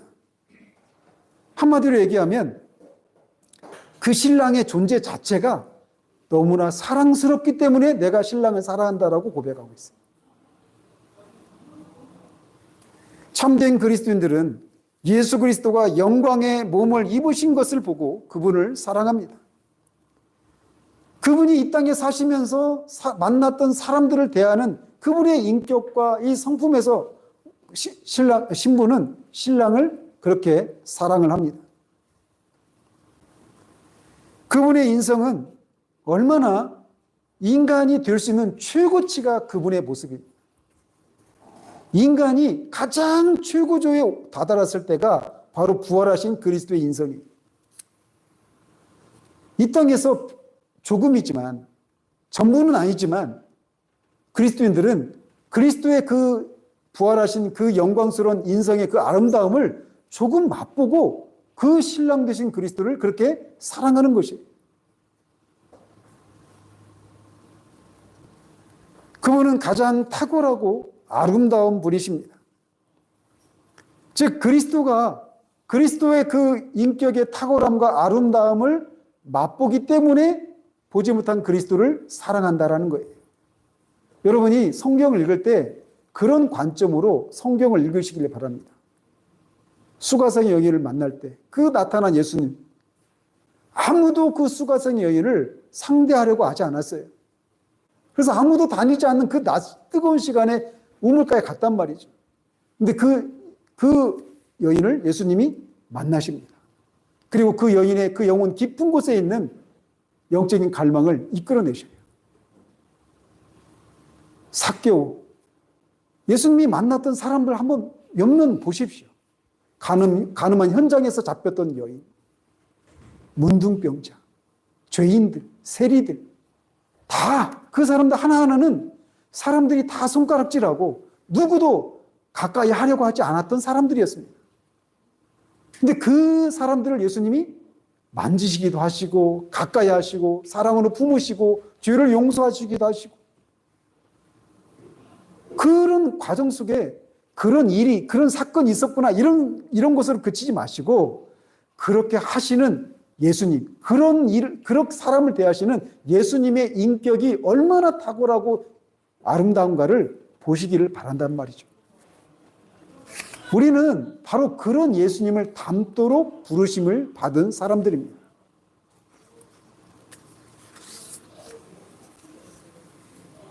이렇게 참된 그리스도인들은 그리스도의 그 인격이 아름답고 너무나 탁월하고 사랑스럽기 때문에 그리스도를 사랑하는 거예요. 또 그리스도인이 그리스도를 사랑하는 이유가 있다면 이게 더 근본적인데, 그것은 바로 그렇게 영광스러운 분이 자신을 사랑하시기 때문에 그렇습니다. 그리스도가 우리를 사랑하시기 때문에 우리가 그리스도를 사랑한단 말이에요.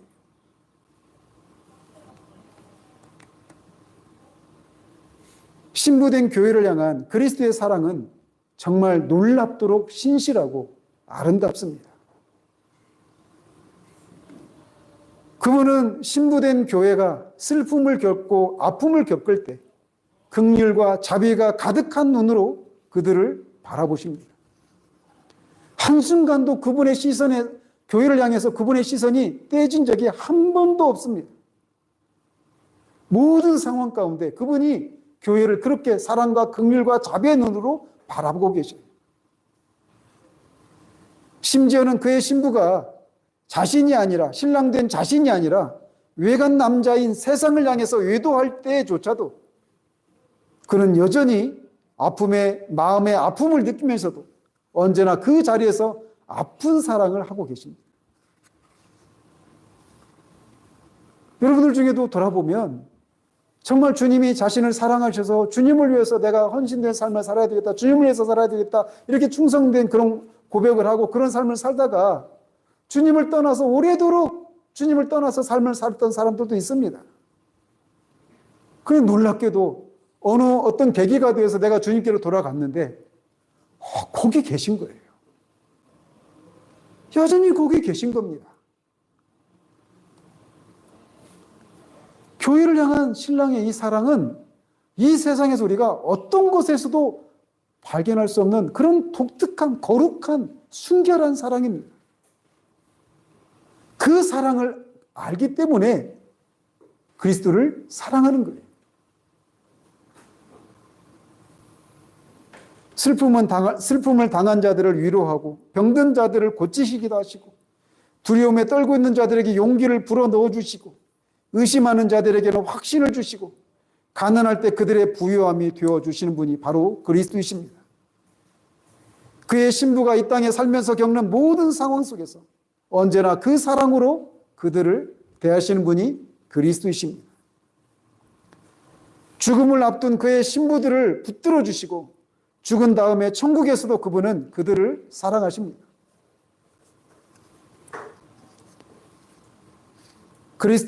신자를 향한 그리스도의 사랑은 이해할 수도 없고 그의 사랑은 제한도 없습니다. 주님이 이 땅을 떠나기 전에 그 제자들을 향해서 주님이 어떤 사랑을 하셨는가를 요한복음 14장 1절에서 이렇게 말합니다. 유월절 전에 예수께서 자기가 세상을 떠나 아버지께로 돌아가실 때가 이른 줄 아시고 세상에 있는 자기 사람들을 사랑하시되 끝까지 사랑하셨다라고 말이죠. 그분은 교회를 향해서 내가 너희를 고아와 과부와 같이 버려두지 않겠다라고 말씀하십니다. 그리고 약속대로 성령을 보내시고 성령을 통해 우리 안에 거하고 계십니다. 그분은 한 번도 우리가 알아서 우리의 삶을 살도록 내버려 두신 분이 아니십니다. 그분은 항상 우리와 함께 하십니다. 이렇게 자신을 사랑하시는 그리스도로 말미암아 그리스도인들은 그리스도를 사랑하는 것입니다. 따라서 그가 참된 그리스도인이라면 그는 그리스도를 사랑하지 않을 수 없습니다. 그런데 안타깝게도 오늘날은 그리스도인이라고 자처하는 모든 사람들이 그리스도를 사랑하는 것으로 보이지 않습니다.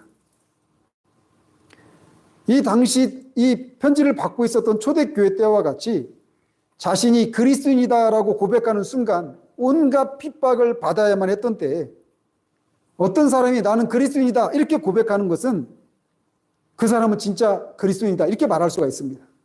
그래서 그 로마서 10장 17절에서도 누구든지 예수를 주라 고백하고 마음으로 시인하면 구원을 받는다고 하죠. 이 문맥도 그런 시대적인 상황을 가지고 이해를 해야 되는 겁니다. 그 당시에도 내가 예수님이 그리스도이십니다. 주님이십니다. 그래서 나는 그리스도입니다. 이렇게 고백하는 순간 그는 엄청난 대가를 치러야만 되는 거예요. 그래서 그런 시대적인 상황 속에서 그런 얘기를 하는 겁니다. 근데 오늘날은 누가 나 그리스도입니다. 이렇게 고백하면 그런 일이 없어요. 일어나지 않아요.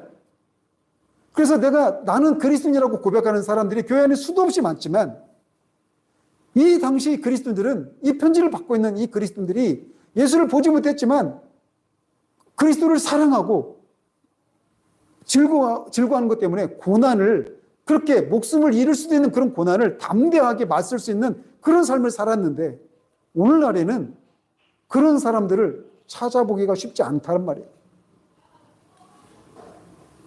따라서 명목상의 그리스도인들은 그리스도를 사랑할 수가 없습니다.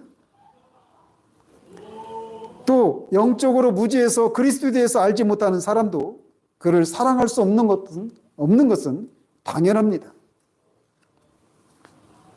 자신이 스스로 죄와 하나님의 진노에서 벗어날 수 없는 사람이고 따라서 그리스도가 절대적으로 필요한 존재라는 사실을 믿지 않거나 모르는 사람은 그리스도를 사랑할 수 없습니다. 그래서 여러분이 계속 역으로 추적을 해보시길 바라요. 내가 그리스도를 만약 여러분이 사랑하지 않는다라면 그 원인이 무엇인가를 역으로 추적해 보시라는 겁니다. 또 여전히 죄악 가운데 거하면서 불의를 행하는 사람도 그를 사랑할 수 없는 것은 매한가지입니다. 그리스도가 최고의 사랑을 받아야만 하는 존재라는 사실을 인정하지 않은 채 세상도 사랑하고 그리스도도 사랑하는 것이 가능하다고 믿고 여전히 세상을 사랑하고 탐심에 가득한 사람도 역시 그리스도를 사랑할 수가 없습니다. 따라서 우리는 내가 과연 예수 그리스도를 사랑하고 있는지를 반드시 점검해 봐야 하는 거예요. 여러 가지로 내가 그리스도를 사랑하고 있는지 아닌지를 점검할 수 있는데 몇 가지만 제시하면 이렇습니다. 가장 먼저는 만약 여러분이 그리스도의 임재를 진정으로 갈망한다면 여러분은 그리스도를 사랑하는 사람이라고 할 수가 있어요. 이거는 사랑의 특징이 그렇기 때문에 그렇습니다. 우리가 누군가를 사랑하면 그 사랑하는 대상과 함께하고 싶은 것이 너무나 당연한 것입니다. 마찬가지로 그가 참된 그리스도인이라면 그는 반드시 그리스도의 임재를 갈망합니다. 그리스도의 임재를 갈망하는 것은 크게 두 가지로 나타납니다. 하나는 이 땅에서 그리스도의 임재를 갈망하는 것으로, 또 하나는 장차 그리스도가 이 땅에 오실 것에 대한 갈망, 이 두 가지로 나타납니다. 그들은 자신이 처한 곤고한 상황을 그리스도께서 헤아려 주시고 오셔서 말씀해 주시고 고쳐 주시고 위로해 주시고 은혜를 베풀어 주시기를 갈망합니다. 그래서 자신이 어떤 곤고한 형편 가운데 있든지 주님만 오신다면 그것으로 모든 슬픔과 두려움과 외로움과 허물과 무기력 이 모든 것을 이길 수 있다고 믿기 때문에 아멘 주 예수의 오시옵소서라고 하는 이런 갈망을 하게 되는 겁니다. 뿐만 아니라 마지막 날에 우리 주님이 산자와 죽은 자를 심판하기 위해 오실 것을 갈망한다면 이것도 그가 그리스도를 사랑한다는 증거일 수 있습니다.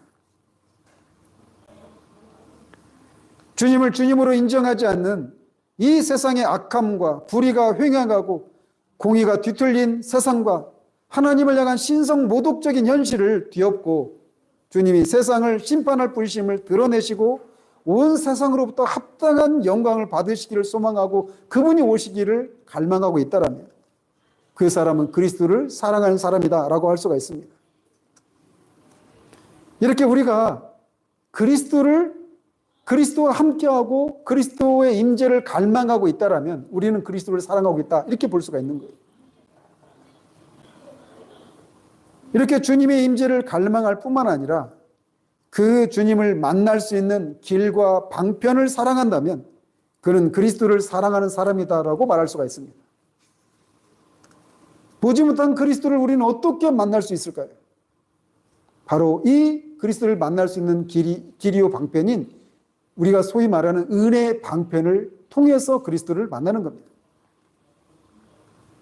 말씀과 기도와 성례 그리고 이런 것들이 시행되는 예배는 우리가 그리스도를 만나는 길로 우리에게 주신 것들입니다. 따라서 이런 것들을 사랑한다면 그는 그리스도를 사랑하는 것이다라고 말할 수가 있어요. 왜냐? 그리스도를 만날 수 있는 길이 이것이니까. 더 나아가서 그리스도의 형상이 새겨진 동료 그리스도인들을 사랑한다면 그는 그리스도를 사랑하는 사람이라고 말할 수가 있습니다. 모든 그리스도인들은 그리스도의 형상이 새겨진 존재들이다라고 말할 수가 있습니다. 그리스도의 형상이 새겨졌다라고 하는 것은 다른 말로 말하면 모든 그리스도인은 그리스도의 것이다라고 하는 것을 말하는 거예요. 따라서 만약에 우리가 그리스도를 사랑한다면 그의 소유인 다른 동료 그리스도인을 사랑하는 것은 당연한 이치인 겁니다.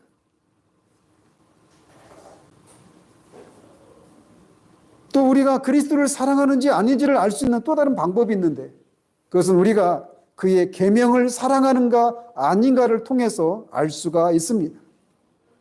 요한복음 14장 15절에 너희가 나를 사랑하면 나의 계명을 지킬 것이다 라고 말합니다.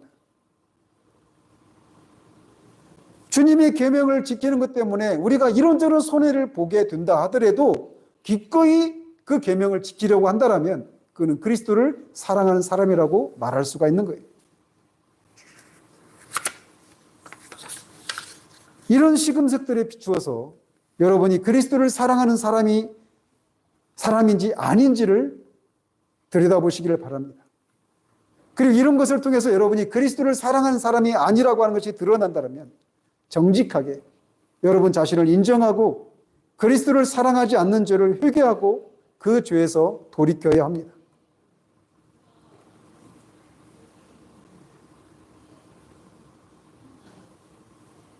누구든지 주를 사랑하지 않으면 저주를 받을지어다. 이 말씀이 여러분들 중에 어떤 분들에게 정말 이게 가벼운 말씀으로 들리지 않기를 바라요.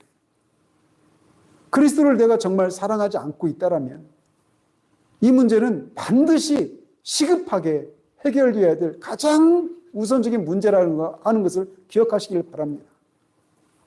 하나님의 저주를 받는다라고 하는 것처럼 무서운 것이 어디 있습니까?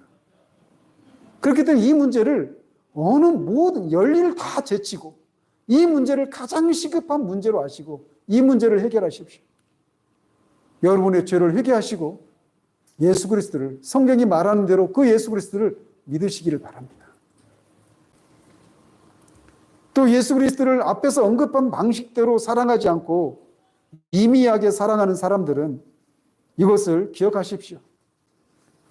그런 미미한 사랑, 차지도 덥지도 않은 그런 사랑은 그리스도의 명예를 더럽히는 것이라고 하는 사실을 말이죠.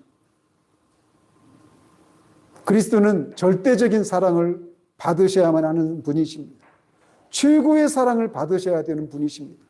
지속적인 사랑을 받으셔야 되는 분이시고 우리의 최고의 것을 받으셔야 될 그런 분이라는 사실들을 기억해야 돼요.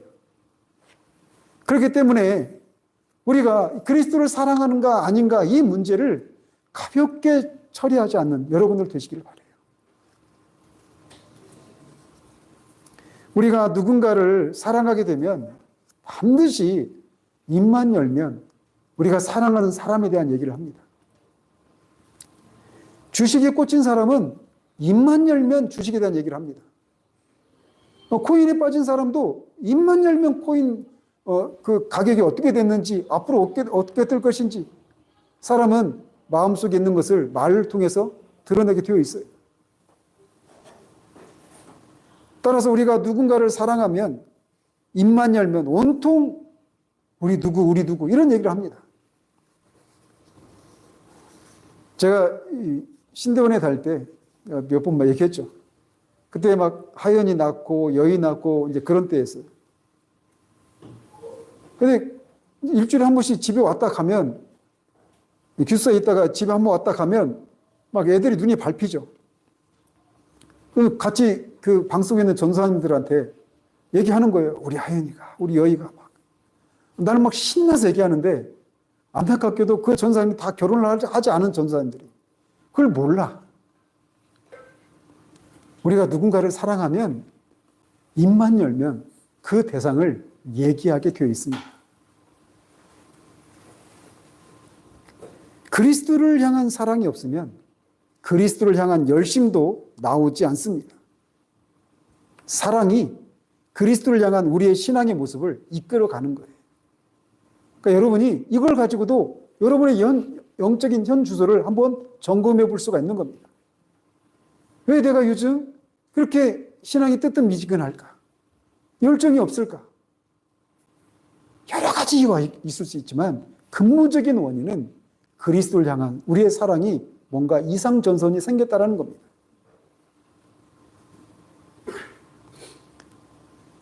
따라서 우리는 그리스도를 앞에서 말씀드린 것처럼 그런 방식으로 사랑해야 돼요.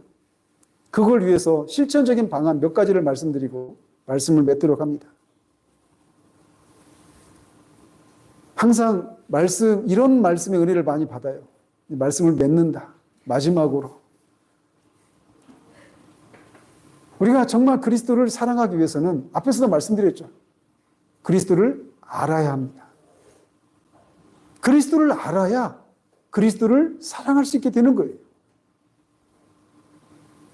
따라서 우리는 그리스도가 어떤 분이신가를 깊이 묵상을 해야 됩니다. 그리스도가 하신 일에 대해서 우리가 아는 것 매우 중요합니다. 그리스도가 하신 일들이 무엇인가를 아는 것은 매우 중요하고 우리가 구원받는 데 있어서 치명적으로 중요한 것들이에요. 칭의에 대해서, 대속의 죽으심에 대해서 이런 것에 대해서 우리가 분명히 알아야 됩니다. 그런데 그가 하신 일을 통해서 그 일을 하신 예수님, 그 인격 자체를 볼 수 있는 눈들이 우리 가운데 있어야 되는 거예요. 우리가 메마른 신앙을 하게 되는 이유 중에 하나가 무엇이냐면 그리스도가 살아계신 인격이시라는 사실들을 간과하는 것에서 발생하게 되는 겁니다. 그리스도는 살아계신 분이십니다. 잘 아시다시피 저는 어머니가 소천하신 지 딱 한 달 됐어요. 4월 5일 날 소천하셨으니까. 근데 아내하고도 그런 얘기를 하지만 어머님이 소천하시고 나서 달라진 것 중에 하나가 뭐냐면 천국이 너무 입체적이에요. 너무 구체적이고 너무 실제적으로 다가오는 겁니다. 그러니까 어머님이 육신은 여기에 남겨놓고 한 줌 재로 남고 그냥 떠나셨지만 사라지신 게 아니거든요. 천국에 가 계시다. 엄마가 지금 막 살아계신 거예요. 천국에 지금 계시단 말이에요. 그게 너무 생생하게 다가옵니다. 그러니까 그것과 함께 뭐가 다가오느냐면 주님이 계신 그 낙원, 어머니가 계신 낙원, 주님, 거기 있는 성도들, 이런 모든 것들이 너무나 구체적으로 실제적으로 입체감 있게 다가옵니다. 관념에 머물러 있지 않아요. 지금 살아계시니까. 여기 안 계시지, 지금 하늘에 계시잖아요. 그런 것처럼 저희 어머니가 계신 하늘에 주님이 거기 계신 거예요. 즉, 주님이 살아계신 인격체이신 겁니다. 지금 살아계신, 한때 살았던 분이 아니라 지금 살아계신 분이신 거예요.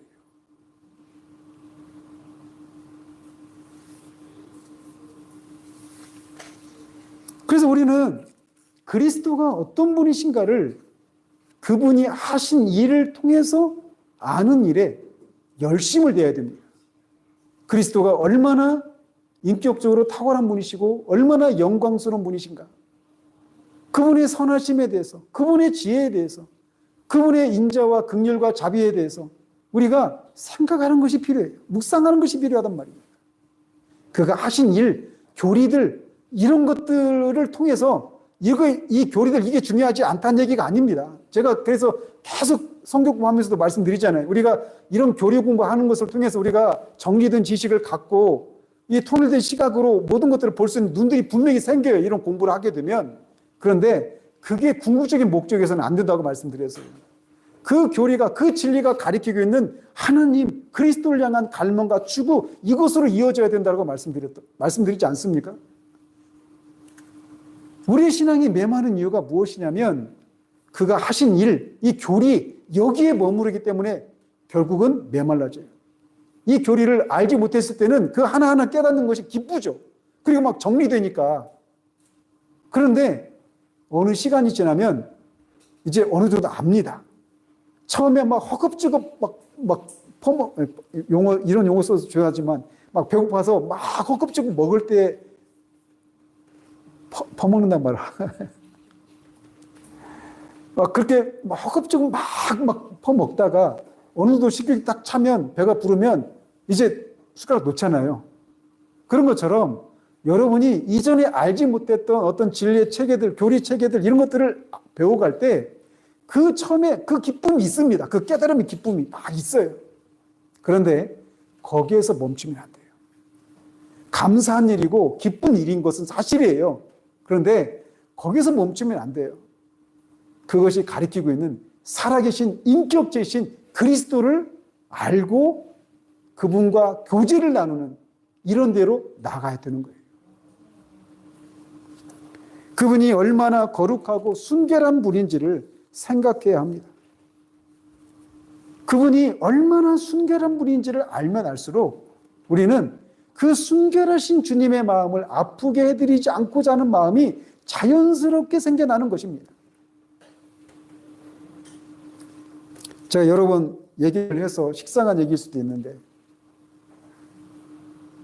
저는 이 아내하고 결혼 전에 교제할 때 이제 다시 이제 이 교제를 계속 해야 되는지 말아야 되는지 이런 고민을 해야 될 그런 시간이 있었습니다.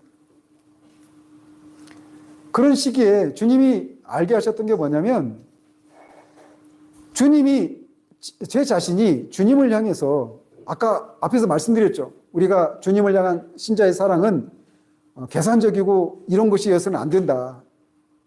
순결한 것이어야 된다. 이런 말씀 드리지 않았습니까? 제가 이 아내와 그런 교제를 하는 중에 이 관계를 계속 이어가야 할지 말아야 될지 이런 것을 고민하는 때가 있었어요. 그러면서 이제 그런 얘기를 듣고 그날 이제 교회 가서 기도를 하는 중에 이제 뭐 주님의 뜻이라면 제가 이걸 받아들이겠습니다 하면서 기도를 하는데 영 내 마음 깊은 곳에 뭔가 이렇게 시원치가 않은 거예요. 그래서 기도를 하는데 기도가 이렇게 바뀌는 겁니다. 주님, 저는 언제나 제가 세상에서 이런저런 것을 원하다가 그런 것들을 내가 얻지 못했기 때문에 그런 것에 대한 어떤 보상이나 위로를 받기 위해서 주님을 찾는 것이 아니라 주님이 그냥 주님이시기 때문에 그렇게 주님을 찾게 되는 날은 언제나 저한테는 있을까요? 이런 기도를 하게 되었습니다. 그러면서 얘기하자면 기니까 그냥 요점만 말씀드리면 그런 과정을 통해서 하나님이 제게 보여주신 게 뭐냐면 내가 얼마나 주님을 사랑한다고 하면서도 그 밑바닥에 얼마나 많은 더럽고 추한 그런 것들이 많이 있는지를 보게 하시는 거예요. 어떤 장면을 통해서. 그런데 그 그런 저를 인간적으로 생각하면 누군가가, 여러분이 한번 생각해 보십시오. 여러분이 사랑하는 사람을 여러분은 정말 열성을 다해서, 열정을 다해서 진실한 마음으로 사랑했는데, 그 사람이, 나는 순수한 마음으로 그 사람을 사랑해 줬는데 그 사람이 속으로 딴 마음 품고 다 계산적으로 다 자기가 받을 것만 챙겨가고 그러고 있는 것을 어느 순간 발견했다고 생각해 보십시오. 얼마나 배신감 느낍니까? 그렇지 않아요? 근데 제가 주님 앞에 그런 존재라는 거예요. 그런데 그 배신감을 느끼면 우리가 어떻습니까? 네, 더 이상 너하고 내가 이제 관계 끝. 이 우리들이잖아요. 근데 그런 저를 주님이 이렇게 아픈데 여전히 거기 계셔서 저를 사랑하고 있는 모습을 보이시는 거예요. 제가 그 사랑을 제가 막 밀려오는데 제가 감당할 수가 없는 겁니다. 그 거룩하고 고결하고 그 순결한 사랑, 그 주님을 내가 이렇게 계산적으로 막 주님으로부터 뭔가 뜯어내려고 하고 내가 세상에서 뭔가를 얻지 못했기 때문에 그 위로받으려고 그때만 주님을 자꾸 이용하고 있는 그런 나. 근데 그런 나를 주님이 여전히 아픈데도 사랑하고 있다라고 하는 것을 보이시는 겁니다. 그때 제가 주님께 그런 고백을 했던 거예요. 주님 다 가져가십시오. 거기서 다는 이 사람도 포함된 것 같아요. 그 당시. 만약 가져갔으면 우리 아이들도 못 낳겠죠. 주님을 향해서 그런 고백을 드리는 겁니다. 주님 다 가져가십시오. 주님을 향한 갈망과 그리움만 남겨놓으시고 다 가져가십시오. 나는 주님만 있으면 그것으로 만족한 거예요.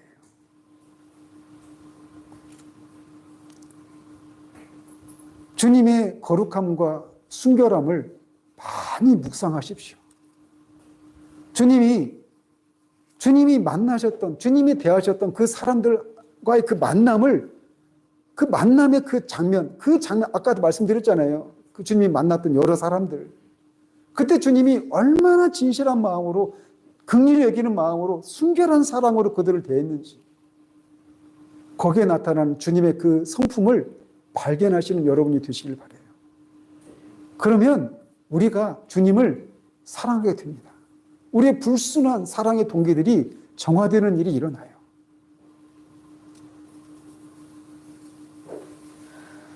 예수 그리스도는 모든 순수와 순결함과 거룩함 그 자체이십니다.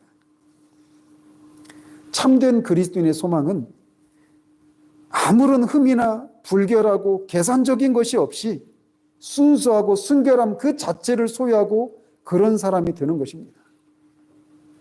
또한 점도 흠도 티나 주름 잡힌 것이 없이 거룩한 그 상태를 향한 소망이 있습니다.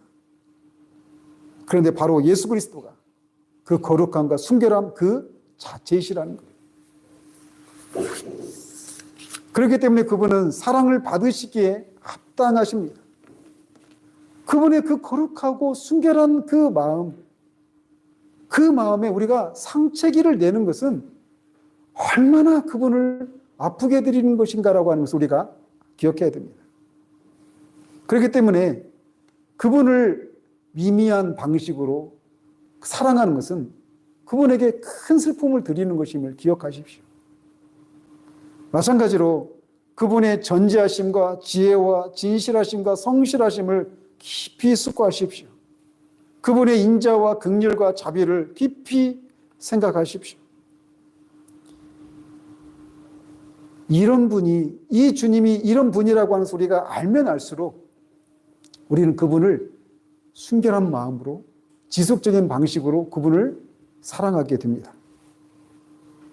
뿐만 아니라 바로 이런 분이 우리에게 어떤 분이신가를 또 깊이 묵상하십시오. 그분은 우리의 목자가 되십니다. 그분은 우리의 대제사장이 되시고 우리의 대장이 되십니다. 그분은 우리의 왕이시고 친구이시고 우리의 형님과 오빠가 되시고 우리의 남편이 되시고 우리의 구속자가 되십니다. 따라서 그분의 존재와 그분이 우리에게 어떤 분이신지를 생각하고 그분께 합당한 경배와 사랑을 드리는 여러분들 되시기를 바랍니다. 또 그분이 참된 그리스도를 향해서 어떤 사랑을 베푸시는지를 깊이 생각하십시오. 그분이 도무지 받을 자격이 없는 우리를 향해서 베푸신 값없는 사랑을 생각하십시오. 그분이 우리를 사랑하신 것은 우리가 사랑받을 만한 것이 있어서가 아니었습니다. 우리는 오히려 그분에게 원수가 되었던, 그분을 마음에 두기 싫어했던 사람들이 바로 우리들이었습니다. 근데 그분이 그런 우리를 먼저 사랑하신 거예요. 그분이 우리를 사랑하신 것은 어떤 조건도 없습니다. 무조건적인 방식으로 우리를 사랑하신 거예요.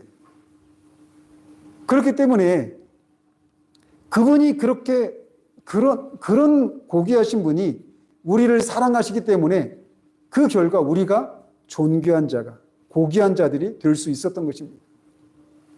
우리의 고결함은 우리를 사랑하시는 분이 누구신가에 의해서 결정이 되는 겁니다. 그런데 그분이 우리를 사랑하실 때 우리에게 어떤 사랑받을 만한 자격이나 조건이 있어서가 아니었단 말이죠. 그런데 그런 사랑을 받았을 때 그때 우리는 어땠습니까? 우리는 그 사랑을 경험하고 내가 얼마나 존귀하고 사랑받는 존재인가를 그분의 사랑을 받는 것을 통해서 확인할 수 있었습니다. 그때 우리를 생각해 보십시오. 그때 우리는 세상의 눈으로 보면 별것 없는 사람일 수도 있습니다. 그럼에도 불구하고 그런 우리의 모습이 보이지가 않았어요. 왜? 그리스도가 가장 고귀하시고 가장 순결하신 분이, 가장 영광스러운 분이 우리를 사랑하셨단 말입니다. 그렇기 때문에 우리는 세상에서 세상이 보는 눈으로 우리를 바라보지 않았어요. 많은 경우에 예수님을 믿고 많은 사람들이 자신을 사랑하지 못하는 사람들이 많습니다. 구원을 받았다고 하면서도 여전히 열등감을 가지고 있는 사람들이 많아요. 왜 열등감을 가집니까? 내가 이런 것도 없고 저런 것도 없으니까 그러는 거예요. 내가 많이 배우지 못했으니까. 내가 잘 안 생겼으니까. 내가 가난하니까. 내 성격이 이러저러하니까. 내 가정 환경이 이러저러하니까. 많은 경우에 내가 이런저런 것들이 부족하고 없는 것 때문에 나는 그렇게 별 볼 일 없는 사람이다 이런 생각들을 하면서 많은 경우에 열등감을 가지고 살아갑니다. 그러나 기억하십시오. 그리스도는 바로 그런 우리를 사랑하신 겁니다. 그리스도가 우리를 사랑하신다면 우리는 그런 것들이 더 이상 문제거리가 되지 않는 거예요. 최고 어미로우신 분이, 존귀하신 분이 내가 너를 사랑한다고 했으면 그것으로 끝난 것 아니겠습니까? 그분이 우리를 향해서 어떤 사랑을 하고 계신가를 기억하시는 것을 통해 우리는 그리스도를 사랑할 수 있게 되는 것입니다. 또한 그분이 우리에게 베푸신 은혜를 기억하시는 여러분이 되시기를 바랍니다. 그분이 우리에게 베푸신 영적인 지각과 죄사함의 은혜와 영생의 선물과 하나님과의 화해로 말미암은 양심의 평안과 성령의 기쁨과 하나님의 자녀가 되는 특권과 천국의 상속자가 된 특권과 기도를 통해서 하나님께 나아갈 길을 여신 그런 은혜들을 기억하시기를 바랍니다. 이런 것들을 우리가 말씀을 통해서 계속 묵상하고 배워가는 것을 통해 또 그리고 기도 가운데 이런 주님과 교제를 나누면 나눌수록 우리는 그리스도를 향한 사랑이 새롭게 되고 더 점진적으로 자라가게 되는 일들이 일어나게 됩니다. 예수 그리스도를 사랑하는 것은 그리스도인의 의무이고 동시에 특권입니다. 그리고 또 우리의 명예입니다. 한 나라의 최고 권력자가 우리를 사랑하고 나를 안다고 말할 때 우리는 그거 사실을 얼마나 자랑스럽게 생각합니까? 그런데 최고 지존자이신 주님이 우리를 사랑하시는 거예요. 그렇기 때문에 그분이 우리를 사랑하시는 것은 우리의 명예다라고 말할 수가 있는 겁니다. 또 그를 사랑하는 것은 우리의 지혜이고 그 자체로 탁월한 것입니다. 또 그 사랑이 우리에게 만족과 기쁨과 평안과 위로와 용기를 주고 그렇기 때문에 그 자체로 우리에게 유용한 것이기도 합니다. 주님이 우리를 사랑하시기 때문에 주님을 우리가 사랑하는 그 사랑은 우리가 이 땅에서 어떤 삶을 직면한다 하더라도 그것을 용기 있게 맞설 수 있는 용기를 가져다 줍니다. 우리가 모든 상황 가운데 그렇게 주님이 우리를 항상 사랑하신다는 사실들을 알 때 우리는 그 주님을 사랑하게 되고 사랑하는 주님을 위해서 우리가 어떤 처지에 있게 되더라도 기꺼이 그것을 감수하겠다라고 하는 그런 마음이 우리 가운데 생겨나게 된다는 것입니다. 그런 주님과의 교제를 통해서 우리가 점점 그런 주님을 닮아가는 거예요. 내가 거룩하니 너희도 거룩하라. 이게 하나님의 뜻입니다. 주님 우리를 구원하신 목적은 로마서 8장에서 말하고 있는 것처럼 아들의 형상을 본받게 하도록 하기 위해서 우리를 구원하신 거예요. 구원의 궁극적인 목적은 우리가 주님을 닮아가는 것, 거기에 있는 겁니다. 그래서 주님의 그 하신 일들을 통해 그런 일을 행하신 주님의 성품을 우리가 알고 그렇게 그분과 교제를 나눈 것을 통해 점점 우리가 그분을 닮아가는 겁니다. 우리의 생각이, 우리의 말이, 우리의 행동이, 우리의 가치관이, 우리의 추구하는 것들이 그렇게 점점 주님을 닮아가는 일들이 일어나게 되는 것입니다. 그리고 그 사랑은 말씀드린 것처럼 이 편지를 받고 있는 이 초대 그리스도인들이 죽을 수도 있는 그런 고난과 핍박을 즐거움, 말할 수 없는 영광스러운 즐거움 가운데 기뻐하면서 그 핍박을 맞설 수 있는 힘을 주는 강한 능력이기도 했던 것입니다. 우리는 지금 기독교 후기 시대를 살고 있어요. 기독교가 점점 쇠락해가고 있습니다. 그리고 점점 그렇게 기독교 성경에서 말하는 그런 참된 그리스도인의 모습들을 찾아보기가 쉽지 않은 그런 시대를 점점 살아가고 있습니다. 그렇기 때문에 아울러서 우리는 그런 시대 속에 살아간 우리에게 주어진 시대적인 사명, 시대적인 그런 책임이 주어져 있다는 사실들을 기억하시기를 바랍니다. 세상이, 우리가 살고 있는 세상이 그러하기 때문에 우리는 역으로 오히려 더 주님을 믿는다라고 하는 것, 이것의 그 본질이 보이지 않는 그리스도를 사랑하는 것에 있고 그리스도를 사랑하는 것 때문에 우리가 이 땅에서 어떤 대가를 치르더라도 기꺼이 주님께 순종하고 그 주님과 그런 깊은 교제를 통해서 주님을 닮아가는 것. 그래서 모든 상황 가운데서 주님 우리를 통치하고 계시고 우리를 다스리고 계시는 그런 현실들을 우리의 삶을 통해서 증거하는 그것을 위해서 우리가 존재한다는 사실들을 기억하고 다시금 이 수련을 통해서 우리에게 잃어버린 그리스도를 향한 이 사랑이 다시금 새롭게 되어지길 바라요.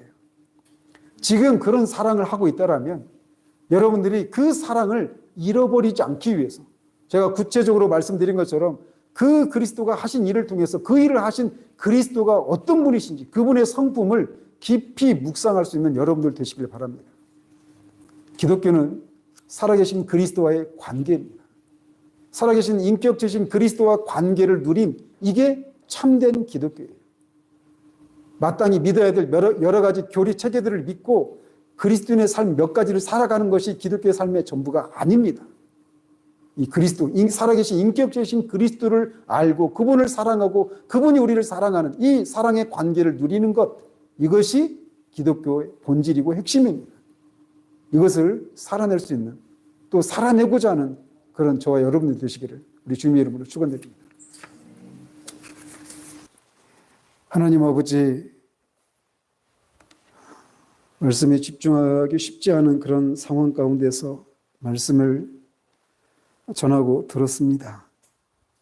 그럼에도 불구하고 주님, 전해진 말씀이 떨어지지 않게 되기를 원합니다. 그 말씀들이 각자의 심령에 그 마음의 문을 두드리게 하시고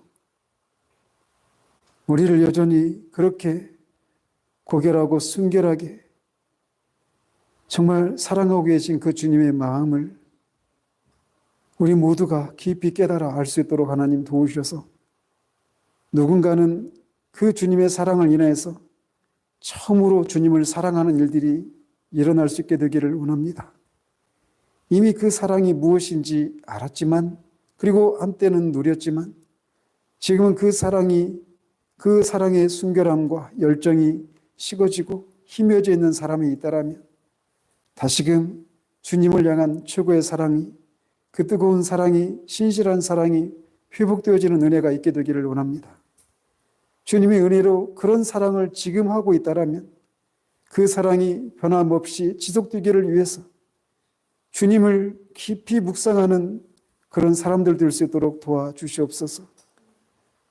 주님이 하신 일들을 통해 그 일을 하시는 하나님이, 주님이 어떤 분이신가를 깊이 묵상할 수 있도록 하나님 도우시옵소서.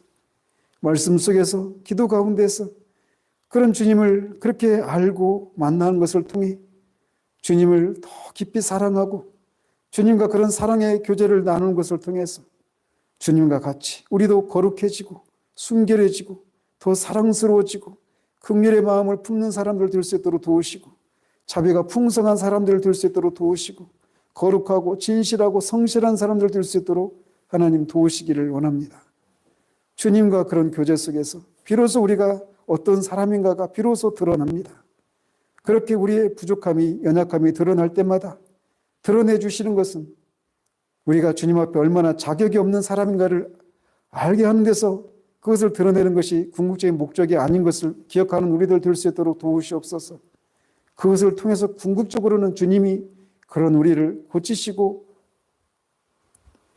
우리를 교정하셔서 주님과 같이 온전한 사람으로 그렇게 빚으시기 위하심임을 우리가 알고 주님께 끝까지 메어 달리는 그런 우리들 될 수 있도록 도와주시옵소서. 주님을 가까이 함으로 주님을 닮아가는 정말 그런 우리들 될 수 있도록 도우시옵소서. 주님을 섬기는 것이 말할 수 없이 무거운 짐을 지고 가는 것이 아님을 알 수 있도록 하나님 도와주시옵소서. 주님을 향한 우리의 사랑이 다시금 새롭고 뜨겁게 될 수 있도록 도우셔서 주님을 위한 그런 사랑의 이 순례의 길이 기쁨으로 걸어나가는 그런 순례의 길이 될 수 있도록 도우시기를 원합니다. 내일 오전과 오후에 선포되는 말씀을 통해서 우리의 배고픈 심령을 하나님 배부르게 하시고 가라앉은 심령을 해결해 주시기를 소원합니다.